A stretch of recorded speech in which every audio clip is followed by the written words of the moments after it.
Yeah, yeah. JM Ibarra, grabe ang tapang nito, pagdating kay Fiang. Halata na talaga, ang pagka-inlove ni JM, kay Fiang Smith.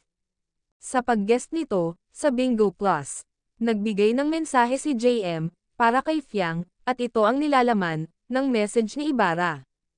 Hello Ali, I just want you to know, that I will never leave you. I will always be, by your side, no matter what happen, kahit anong mangyari. At alam mo na, kung ano ang tinutukoy ko. I'm always here, to support you. To comfort you, whenever you needed. And cheer up, mas marami kaming, nagmamahal sa'yo. I love you. From JM Ibarra, to Ali.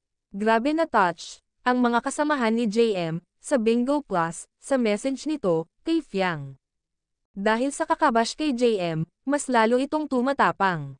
Naipagsigawan, ang nilalaman ng kanyang puso, para kay Fiang. Knowing JM, sa past relationship nito, sobra siyang mapagmahal, at stick to one lang, talaga. At bawat relationship nito, ay tumagal. At naranasan, na din niyang iniwan, dahil sa third party, pero never siyang, nagloko. Kaya tiyak, na mamahalin ni JM, si Fiang ng lubusan, at di sasaktan.